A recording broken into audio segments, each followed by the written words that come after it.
നമസ്കാരം. ട്രയോകാസ്റ്റിന്റെ മറ്റൊരു വീഡിയോയിലേക്ക് എല്ലാവർക്കും സ്വാഗതം. നീറ്റ് പരീക്ഷയുടെ പേപ്പർ വരെ ചോർന്ന ഒരു രാജ്യത്തിരുന്നു കൊണ്ട് ക്രിസ്മസ് പരീക്ഷയുടെ പേപ്പർ ചോർന്നതുമായി ബന്ധപ്പെട്ട ചർച്ചകളാണ് ഇപ്പോൾ വാർത്തകൾ നിറയെ. ചോദ്യപേപ്പർ ചോരുക എന്നൊരു പ്രതിവാദം ഇല്ല. ചോദ്യപേപ്പർ ആരെങ്കിലും ചോർത്തുക മാത്രമേ ചെയ്യാറുള്ളൂ.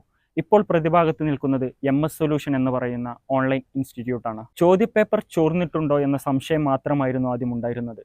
പിന്നീട് കേരളത്തിന്റെ വിദ്യാഭ്യാസ മന്ത്രി തന്നെ വാർത്ത സത്യമാണെന്ന് സ്ഥിരീകരിക്കുന്നു. ശേഷം ഒരാഴ്ച നീളുന്ന ക്രൈംബ്രാഞ്ചിന്റെ പ്രാഥമിക അന്വേഷണം. MS സൊല്യൂഷന്റെ ഇൻസ്റ്റിറ്റ്യൂട്ടും MS സൊല്യൂഷൻ CEO ഷുഹൈബിന്റെ വീടും പോലീസ് റെയ്ഡ് നടത്തുന്നു. അതിനുശേഷം 7 വകുപ്പുകൾ ചുമത്തി FIR ഇടുന്നു. ഇപ്പോൾ MS സൊല്യൂഷൻ ഉടമ അറസ്റ്റ് ഒഴിവാക്കാനായിട്ട് കോഴിക്കോട് ജില്ലാ കോടതിയിൽ മുൻകൂർ ജാമ്യാപേക്ഷ സമർപ്പിച്ചിരിക്കുകയാണ്. ചോദ്യപേപ്പർ ചോർച്ചയുമായി ബന്ധപ്പെട്ട വിവാദങ്ങളിൽ MS സൊല്യൂഷൻ ഉടമ ഷുഹൈബിന്റെ വാദങ്ങൾ ഇപ്രകാരമാണ്. താൻ ക്വസ്റ്റ്യൻ പേപ്പർ ചോർത്തിയിട്ടില്ല. വർഷങ്ങളായി അധ്യാപക ഫീൽഡിൽ നിൽക്കുന്ന ഏതൊരാളും ചെയ്യുന്ന കാര്യമേ താനും ചെയ്തിട്ടുള്ളൂ. വിശദമായി ക്വസ്റ്റ്യൻ പേപ്പറുകളെ പഠിക്കുക, ശേഷം വരാൻ സാധ്യതയുള്ള ക്വസ്റ്റ്യനുകളെ പ്രവചിക്കുക.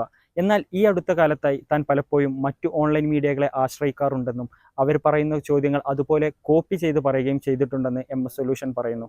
അതിനുശേഷമാണ് ഇത്തരത്തിൽ ചോദ്യപേപ്പർ ചോർത്തിയ രീതിയിലുള്ള വാർത്തകൾ പുറത്തു വരാൻ തുടങ്ങിയതെന്നും അദ്ദേഹം പറയുന്നു. പ്രധാനമായിട്ടും ഷുഹൈബ് കടന്നാക്രമിക്കുന്നത് സൈലത്തെയാണ്. താൻ ഒറ്റക്കാണെന്നും തനിക്ക് കൂടുതലായിട്ടുള്ള പിടിപാടുകൾ ഇല്ലാത്തത് കൊണ്ടാണ് തന്നെ ആക്രമിക്കുന്നതെന്നും എന്നാൽ മറ്റു വൻകിട പ്ലാറ്റ്ഫോമുകളുടെ പിന്നിലും അവർക്ക് ഫണ്ട് ചെയ്യാനും ഒരുപാട് ആളുകൾ ഉള്ളത് കൊണ്ടാണ് അവർ ആക്രമിക്കപ്പെടാതിരിക്കുന്നതെന്നും ഷുഹൈബ് ആരോപിക്കുന്നു. മുൻപ് ഓണപരീക്ഷയ്ക്ക് ഇതുപോലുള്ള ആരോപണം വന്ന സമയത്ത് സമരം ചെയ്യുമ്പോഴെല്ലാം പല പ്ലാറ്റ്ഫോമുകളുടെ പേരുകൾ പറഞ്ഞിട്ടാണ് സംഘടനകൾ മുദ്രാവാക്യം മുഴക്കിയിരുന്നതെങ്കിൽ കേസുകളിലേക്ക് വരുന്ന സമയത്ത് MS സൊല്യൂഷൻ എന്ന പേര് മാത്രമായി ഒതുങ്ങിപ്പോവാറുണ്ടെന്നും അദ്ദേഹം ആരോപിക്കുന്നു. എന്നിരുന്നാലും കാര്യങ്ങൾ പന്തിയല്ല.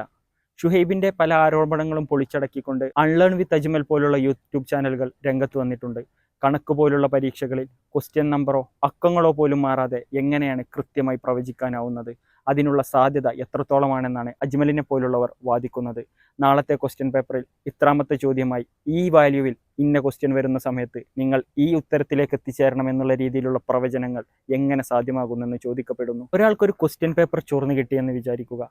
ഒരു പക്ഷേ ജെന്യൂനിറ്റി ഇല്ലാത്ത മനുഷ്യനാണെങ്കിൽ അദ്ദേഹവുമായി വളരെ അടുത്താർക്കെങ്കിലും അദ്ദേഹം ക്വസ്റ്റ്യനുകൾ ചിലപ്പോൾ പറഞ്ഞു കൊടുത്തിട്ടുണ്ടായിരിക്കും. എന്നാൽ ഇവിടെ സംഭവിക്കുന്നത് അങ്ങനെയല്ല. കേവലം ഒരു കുട്ടിക്കോ ഒരു ക്ലാസ്സിനോ അല്ലെങ്കിൽ ഒരു സ്കൂളിനോ മൊത്തത്തിലോ അല്ല ക്വസ്റ്റ്യനുകൾ പറഞ്ഞു കൊടുക്കുന്നത്. ലക്ഷക്കണക്കിന് ആളുകൾ കാണുന്ന ഒരു പ്ലാറ്റ്ഫോമിൽ എല്ലാ സമയത്തും റെക്കോർഡായി കിടക്കുമെന്ന് ഉറപ്പുള്ള ഒരു പ്ലാറ്റ്ഫോമിൽ വന്നിട്ടാണ് ഷുഹൈബിനെ പോലുള്ളവർ ഇത്തരത്തിലുള്ള ക്വസ്റ്റ്യനുകൾ വിളിച്ചു പറയുന്നത്. ഒരു സിസ്റ്റത്തെ തന്നെ, കേരളത്തിന്റെ വിദ്യാഭ്യാസ സമ്പ്രദായത്തെ തന്നെയാണ് അവർ നേരെ നിന്ന് വെല്ലുവിളിക്കുന്നത്. ഇത്രയും കോൺഫിഡൻഷ്യൽ ആയിട്ടുള്ള ഒരു സാധനം എത്ര രീതിയിൽ പരസ്യമാക്കിയാലും എന്നോട് ആരും ഒന്നും ചോദിക്കില്ല, എന്നെ ഇവിടെ ആർക്കും ഒന്നും ചെയ്യാൻ കഴിയില്ല എന്നുള്ള ധൈര്യം ഇവർക്ക് എവിടെ നിന്നാണ് കിട്ടിയത്? ഇതോടൊപ്പം ചേർത്ത് വായിക്കേണ്ട ഒരു ചോദ്യം കൂടിയുണ്ട്. ഇത്ര ദിവസമായിട്ട് കേരള പോലീസ് എന്താണ് ചെയ്തിട്ടുള്ളത്? എന്നിരുന്നാലും നമ്മൾക്കറിയേണ്ട മറ്റു ചില കാര്യങ്ങൾ കൂടിയുണ്ട്. ചോദ്യങ്ങൾ ചോർത്തിയത് MS സൊല്യൂഷൻ മാത്രമാണോ? സൈലത്തെ താൻ കോപ്പി അടിക്കാൻ തുടങ്ങിയതിന് ശേഷമാണ് ഇത്തരത്തിലുള്ള വിവാദങ്ങളിലേക്ക് പോയതെന്ന് ഷുഹൈബ് തന്നെ പറയുന്നു. കെമിസ്ട്രി പരീക്ഷയിൽ 40 മാർക്കിൽ 36 മാർക്കും തങ്ങൾ പ്രവചിച്ചതാണെന്ന് സൈലം തന്നെ പ്രൊമോഷൻ കൊടുക്കുന്നു. അപ്പോൾ MS മാത്രം എന്തുകൊണ്ട് ഈ ചർച്ചകൾ ഒതുങ്ങിപ്പോയി? ഇതിനു പിന്നിലുള്ള വമ്പൻ സ്രാവുകൾ ഇനിയും ഒളിഞ്ഞിരിക്കുകയാണോ? ആരാണ് ക്വസ്റ്റ്യൻ പേപ്പർ ഇവർക്ക് ചോർത്തി കൊടുത്തത്? ഇതിനു പിന്നിൽ പ്രവർത്തിച്ച കൈകൾ ആരുടേതാണ്? കണ്ടുപിടിക്കേണ്ടത് കേരള പോലീസാണ്. ക്വസ്റ്റ്യൻ പേപ്പറുടെ ജെന്യൂനിറ്റികൾ എത്രത്തോളം ഉണ്ട് എന്നുള്ളതും മറ്റൊരു ചോദ്യമാണ്. പ്രിന്റ് ചെയ്ത് വിദ്യാർത്ഥികളിലേക്ക് എത്തുന്നതിനിടയിൽ ഒരുപാട് ഘട്ടങ്ങളിലൂടെ ക്വസ്റ്റ്യൻ പേപ്പറുകൾ മാറി വരുന്നുണ്ട്. ഇതിൽ ചോരാൻ ഏറ്റവും കൂടുതൽ സാധ്യതയുള്ളത് സ്കൂളുകളിൽ നിന്നാണ്.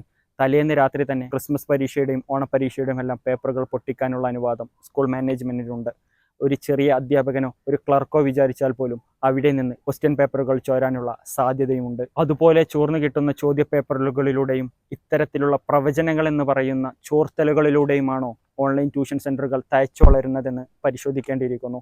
കൂടെ നമ്മൾ പരിശോധിക്കേണ്ട ഒരു കാര്യം കൂടിയുണ്ട്. വിദ്യാഭ്യാസ മേഖലയ്ക്ക് സുശക്തമായ ഒരു സംവിധാനം ഉണ്ടായിട്ട് പോലും എന്തുകൊണ്ടാണ് ട്യൂഷൻ സെന്ററുകൾ ഇത്രയേറെ വളരുന്നത്? നമ്മുടെ മക്കൾ ട്യൂഷൻ സെന്ററുകളിലേക്ക് കൂട്ടം കൂട്ടമായി എത്തിച്ചേരുന്നത് എന്തുകൊണ്ടാണ്? അധ്യാപകർക്ക് പഠിപ്പിച്ചു തീർക്കാനാവുന്നതിലും വലിയ സിലബസുകളാണോ നമ്മുടെ പാഠപുസ്തകങ്ങളിൽ കുത്തി നിറച്ചിരിക്കുന്നത്? വിദ്യാർത്ഥികൾ പലപ്പോഴും ഷോർട്ട് കട്ട് മെത്തേഡുകൾ മാത്രം ഉപയോഗിച്ച് പഠിച്ച് എളുപ്പത്തിൽ പരീക്ഷകൾ പാസ്സാവുന്ന ഒരു മെന്റാലിറ്റിയിലേക്ക് നമ്മുടെ വിദ്യാർത്ഥി സമൂഹം മാറിയിട്ടുണ്ടോ? മാതാപിതാക്കളുടെ അഭിമാനത്തിന്റെ ഭാഗമായിട്ട് നമ്മുടെ ട്യൂഷൻ സെന്ററുകൾ മാറിയിട്ടുണ്ടോ? എൻ്റെ കുട്ടി ഇന്ന സ്ഥാപനത്തിലാണ് പഠിക്കുന്നതെന്ന് പറയുന്നത് മാതാപിതാക്കൾക്ക് ഒരു പ്രൗഡായി തോന്നാറുണ്ടോ? പല പ്രശ്നങ്ങളും നമ്മുടെ വിദ്യാഭ്യാസ സമ്പ്രദായത്തിനുണ്ടെന്നുള്ളത് തീർച്ചയാണ്. ചർച്ച ചെയ്യപ്പെടേണ്ടതും പരിഹരിക്കേണ്ടതുമായിട്ടുള്ള ഒരുപാട് പ്രശ്നങ്ങൾ നിറഞ്ഞതാണ് നമ്മുടെ വിദ്യാഭ്യാസ സമ്പ്രദായം. ചോദ്യപേപ്പർ ചോർന്നത് വലിയൊരു പോരായ്മ തന്നെയാണ്. എന്നിരുന്നാലും ചർച്ചകൾ അവിടെ മാത്രം അവസാനിക്കേണ്ട ഒന്നല്ല. ചോർത്തിയതിന് പിന്നിലെ വമ്പൻ സ്രാവുകളെ പിടിക്കുന്നതോടൊപ്പം വിദ്യാർത്ഥികൾ നേരിടുന്ന പ്രശ്നങ്ങളും നമ്മുടെ സിലബസുമായി ബന്ധപ്പെട്ട പ്രശ്നങ്ങളും വിദ്യാഭ്യാസ സമ്പ്രദായത്തിനുള്ള പോരായ്മകളും കൂടി നമ്മൾ ചർച്ച ചെയ്യപ്പെടേണ്ടിയിരിക്കുന്നു.